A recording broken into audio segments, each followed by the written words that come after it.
นั่นมันเป็นยังสาหัวตัวใดตะกี้มันเป็นบ่อนลูกบ่มบ่นี่น่ะแม่นเขาจะเอารถมาจกเขาจกสิเฮ็ดเอาบ่น้องซะโอ้โอ้สมบัติโอ้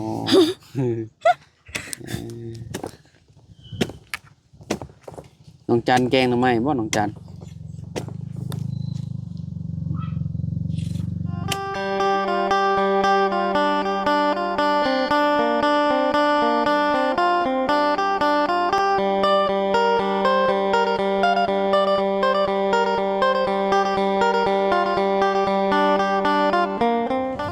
เอาเปิดภาพมาบาดนี่พี่น้องเนาะอยู่ที่สวนผักสวนหญ้าน้องหัวเพิ่นเด้อพี่น้องเด้อเนาะทางน้องเพิ่นกำลังลงมือขุดนานบ่พี่น้องเอ้ยเนาะโอ้เอาเข้าไปเบิ่งกันพี่น้องเอ้ยเนาะใครนี่แต่มันห่มบอนนี่พี่น้องเอ้ยเนาะมันมีต้นไม้เด้เนาะยามแรงๆนี่แห้งห่มคักพี่น้องยามเช้าเนี่ยว่ามันถึกแสงแดดสาดมาเนาะมันต้องมีถึกแดดถึกห่มนำได้อันมันจังงามเนาะผักหญ้าสบายดีเจ้าโอ้ลงมือขุดนานเลยเนาะพี่น้องเอ้ยเนาะเอาเสียมมานี่ขุดคือเก่าเนาะพี่น้องโอ้คมดีเนาะโอ้พี่น้องเอ้ยอ้าวพี่น้องเอ้ยเนาะสิเฮ็ดจังนานผักนี่บ่ฮู้ฮะเฮ็ดหยังว้าวสิเฮ็ดจังนานบ่บ่ฮู้คือกับหลายนานอยู่คิดว่าเนาะแม่นเพิ่นชอบพูดว่าต่อฮอดพุ่นฝั่งเทิงนี่ขุดปลูกอันนั้นเขาว่าเนาะปลูกหมักตุงหมักแตงเนาะอันนี้เนาะเพราะว่ามันเวลาเรารดน้ำแล้วมันสิไหลออกเบิดเนาะไหลโฮมกันเบิดได้ผักนี่เพราะว่ามันดินมันค่อยเด้ฟังอันนั้นบ่ถุงเนาะถุงเพราะว่าเป็นถุงขอบแคบนะพี่น้อยเนาะหลายปีก็ยังบ่นั่นเนาะพ่อเนาะหลายปีก็ยังคือเก่าอยู่พี่น้องเอ้ยเนาะแบบว่ามันละลายยากเลยอันนี้นะเป็นพวกถุงพวกอย่างนี้เวลามันอยู่ในพื้นดินก็เผื่อมันสิละลายโอ้ระเบิดบ่มีบ่ฮู้คือกับไม่คือแบบเคยถมบ่สะดินอยู่นี่นะเคยถมบ่แบบมันค่อยแต่เก่านะนี่แต่ว่าอยู่หม่องเฮือนเจ้านี่ถมแม่นบ่อยู่เทิงน่ะหรือว่าบ่เคยถมบ่เคยถมเอ้ามันคือเพียงซะบนนี้น่ะแม่นอยู่เทิงบนค่อยเฮ็ดเฮือนนี่เขาเจ้าพอดเฮ็ดอันนั้นเฮือนก็จะพอดให้แต่ว่ามองนี่นี่บ่เคยเห็นหยังมันเลยเนาะโดยอันนั้นมันเป็นหยังสาหัวตัวใดตะกี้มันเป็นบ่อนลูกบ่มบ่นี่น่ะแม่นเขาจะ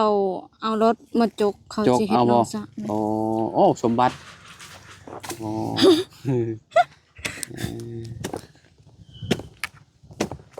น้องจันแกงทำไมบ่น้องจัน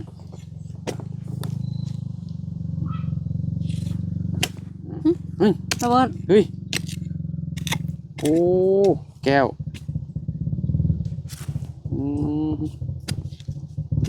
แก้วแตกลายแล้วว่ามันบาดเวลาเอามือขุดไปเนี่ยโอ้อันตรายเลยโอ้พี่น้องเอ้ยมีจกสบายเนาะมีหมักโจกเนาะเขาก็เห็นโจกอยู่นะฮันใช่เพื่อนไผว่าหมักโจกเพื่อนซัพพอร์ตมีบ่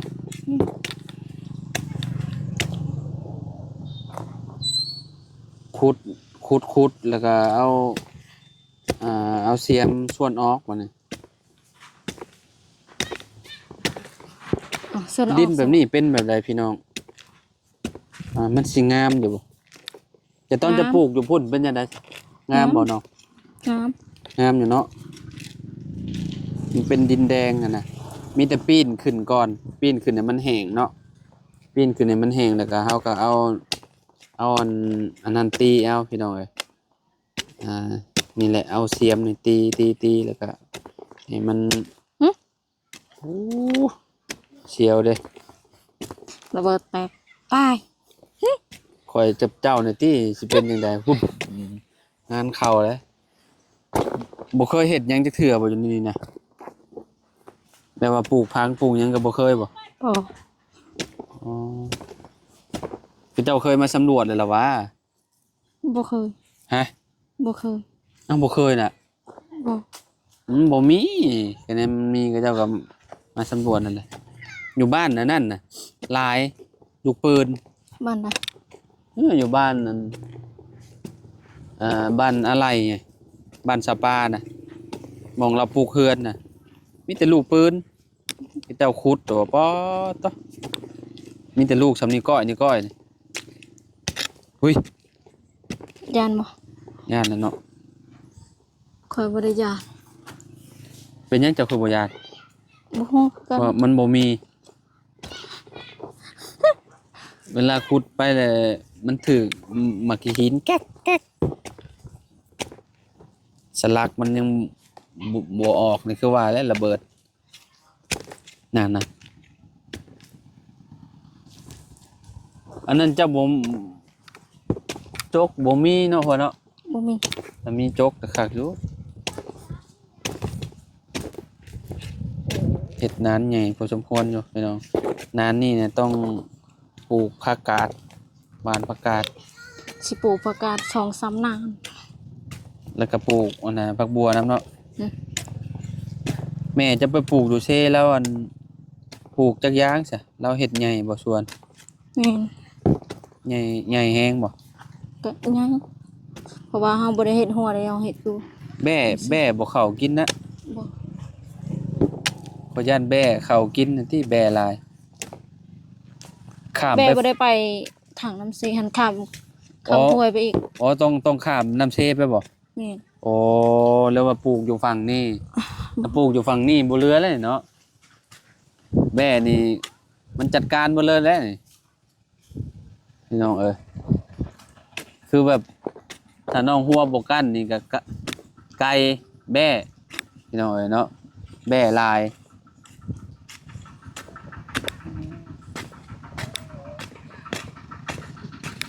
โอ้ดินเป็นแบบนี้เด้อพี่น้องเอ้ยเนาะนี่ดินเป็นสีนี้เนาะ ปลูกผักนี่ก็คือสิงามอยู่เนาะ ฮะ ดินแบบนี้ งามบ่ ข่อยว่างาม งามบ่ แต่มันโฮมมันนี่บ่ได้ตัดไม้มันบ่งาม ฮอนลงเนาะมันห่มเนาะ อืม มันอยู่ในห่มมันบ่ถึกแสงมันก็บ่งามคือว่าแหละพี่น้องเอ้ยยามแรงนี่เห็นห่มคักเนาะมันถึกต้นนี่เนาะน้องหัวเนาะ แม่ ต้นหมากอินทรีย์พี่น้องเนาะต้นมะพร้างนี่เด้นี่ตะเวนมันตกทางไหน หึ ทางนี้บ่ เป็นตก อ๋อ บ่ฮู้ แล้วมันขึ้นมันยามเช้ามันขึ้นทางนี้ตอนแรกมันก็ตกพุ่นเลยก็ห่มคือเก่าพี่น้องเอ้ยเนาะยาดอกยามเช้ามันถึกแดดอยู่สิเป็นหยังได้ก็ได้อยู่ดอก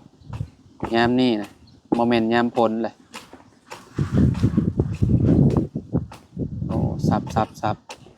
แล้วก็ตากเมี่ยนไปแล้วก็คือแบบบ่ได้ส่วนออกบ่นี่นะ ชวนออกให้หยัง ต้องฮะ ชวนออกให้หยัง ว่าบ่ได้ส่วนออกบ่จักเล็กจักน้อยให้มันเป็นนะฮะให้มันเป็นนานเด้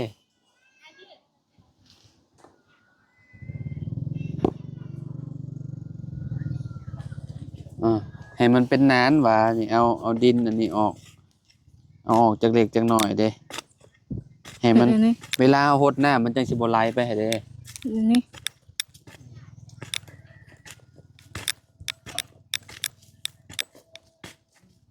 ดูนี่บอกมันเป็นนี่แม่นมันเป็นแบบนั้นแหละเฮาก็เอาขี้ดินที่ว่ามันคูนๆแล้วก็ฮุบออกจักเล็กจักน้อยแล้วก็บัดแล้วเฮาก็ตีดินบัดนี้เอาตีดินให้มันเป็นอ่าให้มันเป็นก้อนน้อยๆเนาะถ้าเฮามีพุ่นก็แฮ่งคักเอามาผสมแล้วก็พรวนๆแล้วก็เอาเข้ากันแล้วก็หวานบัดนี้มีบ่ไอ้เพืองหมุดเวลาเฮาหว่านเฮายังขอยย้านแต่หมุดงามมาแหล้วมันสิเอาอันนี้ไปนี่ในผักกาดเจ้านี่หมุดงามหลายกระดอกมองได้มันมีหมุดงามนี่ก็จะอันนั้นเอาแผบก็ได้เอาแผบมาโคดโลดหวานนี่ว่ามันคนไปเบิดโลดแล้วนี่เขาว่ามีหมุดงามเสยเนาะอยู่ในหัวเนาะลายพี่น้องเอ้ยเนาะหมุดงามเต็มอยู่เลยใส่พุยขี้เปว่านบ่อันผักบงนี่ฮะไม่ยังว่านบ่ผักบงผักบงผักบงจีนบุมากินบ่บุผักบงที่ก็เจ้าขายให้เด้เจ้าขายน่ะแม่นเขาปลูกใส่สวนนี่ก็ได้นะโอ้ยก็ได้เบิดนั่นแหละก็ชวนมันนี่แล้วก็จะปลูกก็เจ้าเฮ็ดนานแล้วก็เจ้าก็หว่านขายแล้วแหละที่ยากหยังผักบงแหละอันได้กินไวสุดอ่ะหวานเนาะแล้วก็เอาฝุ่นขี้แบ้ใส่น้ำหมู่คูหมดกินเฮาหาก็เฮ็ดนานฮะว่าก็จะเอาหมดกินผักเฮาหาก็เฮ็ดนานคือว่าซั่นเขาเฮ็ดก่อนเด้บ่อยู่ในน้ำเซก็เจ้าได้กินเบิดกูคนแล้วบ่ก็เฮ็ดโหในเฮือนนี่ล่ะแต่เขาเจ้าเฮ็ดก่อนของน้องพรน่ะเนาะงามแล้วของเราผักเต็มอยู่มันอยู่มองนี่เพราะว่าตอนอันนั้นนั่นน่ะเอาตอนนั้นมันยังสุ่มเพลงเด้อีกอย่างหนึ่งเจ้าก็บ่มีน้ำหดเจ้าสิไปคนน้ำใช่มาหดเพื่อนน้องพรเราเพิ่นมีน้ำงั้นเจ้าบ่มีน้ำจะปลูกหลายเจ้าก็ไปคนเอาน้ำเซไปแล้วมาหดตายแล้วแต่ละมื้อถ้ามันใหญ่เนี่ยมันเฮงกินน้ำแล้วมันเปลืองอีกปลูกหมึกแตงข้อยสิปลูกหมึกแตงหลายๆรถปีนี้ปลูกหมึกแตงบ่คักอยู่ให้ทีมงานกินปลูกหมึกแตงนะข้อยสิบ่ขายข้อยสิให้ทีมงานกินทำมันเป็ดให้มันเป็นก้อนจังวะข้อยสิเสื้อนั้นฮะซื้อพุยยังบ่ให้แมงไม้อันนั้นพุยยังพุยวิรอนพุยขาแมงไม้พุยขาแมลงบ่เอาข่อยปลูกตอนนั้นเขาไปใส่พุยตอนป้างามนี่เตงขุดงามเลยอยู่ใช่จะปลูกอยู่ใช่ตอนนั้นข่อยตอนข่อยอยู่เฮือนพัวข่อยอ๋อเจ้าก็ปลูกคือกันบ่โอ้ข่อยปลูกข่อยจนขายมันเตงข่อยมันนี่เจ้าจนได้ขายบ่ข่อยได้ขายแล้วข่อยก็ให้แม่ข่อยนำข่อยปลูกอยู่พุ่นหลายบ่ตอนนั้นหลายข่อยจนได้ขายนำโอ้เตงข่อยใส่พุยข่อยซื้อพุยคนในบ้านหันจนสะโอนมันเตงข่อยเสียอ่อนมันแตงเจ้าปลูกแม่นโอ้แสดงว่าเรามีประสบการณ์อยู่ได้เนาะเขาปลูกแต่มันบ่งามเขาบ่ได้ใส่ปุ๋ยเด้ค่อยใส่ปุ๋ยพวกผักพวกหญ้าก็คักบ่เจ้าจะปลูกแม่จะปลูกแต่มักแตงบ่ตอนนั้นมักแตงแล้วก็ผักน้ำผักอันแม่ย่าค่อยปลูกมักแตงจนได้ขายมักแตงติขายกินก็เหลือให้พี่น้องนำโอ้ขายนำคักแล้วซะเนาะพี่น้องเอ้ยอันนี้ก็ว่าสิปลูกมักแตงหลายๆแล้วเนาะค่อยปลูกหลายๆค่อยสิบ่ขายค่อยสิให้ทีมงานคิด โอ้ แต่มันเป็น คือท่าเบิ่งเนาะตอนนี้ยังบ่เห็นดอกพี่น้อง เพราะว่าข่อยอยู่เพิ่นแม่ย่าข่อยมันมีน้ำดิเฮาหดตลอดมันก็ อื น้ำ มเอาน้ำอยู่แช่น่ะน้ำบาดาลนี่นะ แม่น เออพี่น้องเอ้ย ข่อยเฮ็ดคูปีข่อยได้กินตลอดหมกแตง อืม แต่ตอนนั้นลูกข่อยยังน้อย ปลูก ข่อยกินบ่ได้ ประมาณเดือนปลายไปแล้วจังได้เก็บเนาะ แม่น หมักแตงเนาะประมาณ ข่อย นั้นเนาะ ข่อยเฮ็ดเดือน10เดือน11เดือน12ได้กินนะ นั่นแหละก็เดือนปลายเดือนปลายนั่นแห เฮา ละ ปลูกหมกแตงหมักแตงใช้เวลาดนพอสมควรอยู่หมักแต หมก ง แตงหยังก็หมกแตงหยังก็เอิ้น แตงกวา แม่นหมกแตงสีขาวหั่น อืมหมักแตงให้กับหมักแตงจริงอะเด้ กับหมกแตงสีเขียวหั่นหมกแตงมันก็เป็นอยู่หมากแบบนี้ไง หมากขาวๆปลูกมันจะคัก หมกแตงเขียวมันก็เป็นมันก็งามอยู่เด้ค่อยปลูก แตงเขียวกับหมากยาวๆแหละคักแหละคะแนนดินมันเพียงคักอยู่ปลูกก็ได้ดินมันงามพี่น้องเอ้ย ตอนข่อยอยู่หันเฮาเฮ็ดคนละสวนกับแม่ย่าแม่ย่าข่อยเฮ็ ป ด ลูกของภายของเราเลย นี่ โอ้ แต่เราบ่ได้เป็นของเรา ของเราบ่งาม แม่นเราปลูกหมกแตงไห้เราบ่ได้ปลูกหมกแตงอะไร อืม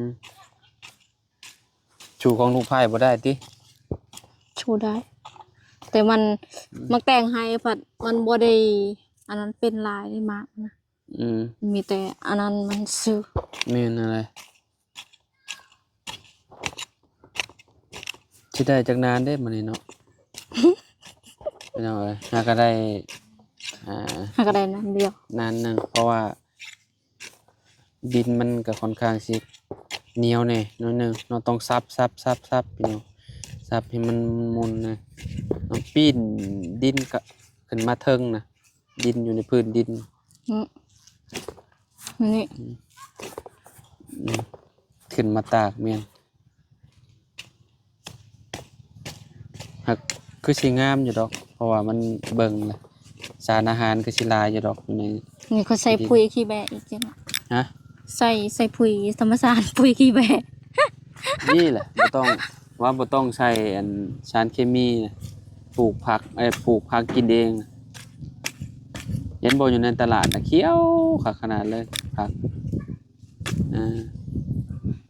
ข่อย นั่น สิ แหละ ปลูกหอมเปรย์หอมหยัง โอ้ปลูกหอมเปรย์หอมบัวเอาคักแล้ว มีในอันนั่นก็เอามาหว่านแล้วก็ปลูก หอมเปรย์เฮาก็อันนั้นมันเป็นก้อนเฮาก็มาอันนั้นซื่อ ในอันนั้นเด้ในสมบักเสียนนะหวานคือสิงามดีอยู่เขาว่าปลูกได้หลายเพื่อได้ขายหวังจะได้ขายอยู่บ่ ๆบ่ปลูกหลายก็ให้พี่น้องกิน บ่ตอนจะปลูกหมักแตงอะเจ้าไปขายเองบ่หรือว่าให้แม่ย่าไปขาย ขายอยู่ทางหั่นเด้ อยู่หม่องใด บ้านกะลกหั่น ทางค่อยหั่นนะตูบมันมีสองตูบหั่นนะบนบ้าน เจ้าจะไปขายอยู่หั่นบ่ เอาก็บ้านผัวค่อยในหั่นเด้ขึ้นไปเทิงหั่นก็เฮือนผัวค่อย อืมโอ้เห็นกับเจ้าขายหลายอยู่หมักถั่วหมักแตงยามนี้ก็หมักถั่วนี่ คนบ้านเมืองจันทน์ขายอยู่นะ แล้วหมักถั่วแล้วก็หมักแตงก็เจ้าขายส่วนมันหัวน้อยๆเนี่ยจักมันไปซังอันนั้น มันมันไข่มันเนี่ย มันไข่บ่ก็เจ้าฮ้อง นี่ หนูพี่น้อยเนาะเขาเจ้า คน ขาย บ้านเมืองจันทน์ค่ะ อืมอ้าวเขาเจ้ามาแต่ไสเด้โห มาแต่เกี่ยวข้าว มาแต่เกี่ยวข้าวโอ้ยพี่น้อยโหเนาะอ่าโอ้แต่เนาะ ได้นั้นเดียว ใครเนี่ยแต่มันห่มพี่น้องเนาะถ้าบ่ห่มเดี๋ยวบ่ได้ว่าฮ้อนแดดเลยน้องหัวน่ะ ได้บ่สำเนียบ่ หึ ได้แล้วเนาะสำเนีย ใช่ได้อยู่สำเขียวคักบ่แม่นเขียวคักดำคักขี้ดิด คักอะไรกิน อืม ถ้ามันบ่ได้ห่มนี่มันโอ้ปลูกผักนี่คักอะไร คือสิเขียวคักเนาะแต่มองนี้แล้วมันถึก มันถึกแดดนี่คือสิงามอยู่อ้ายวะนี่มุมนี้นะอืมเอาให้มันห่างกันประมาณ2 คืบกว้างพอบ่มันคือ2 คืบ อืม โอ้2 คืบกว้างโพดเนาะยับเข้าอีกก็ได้ เอายัง อ่า พรีแล้ว โอ้กว้างโพดนี่ อืม สำนั้นเลยอืมเอาประมาณสำนั้นอืม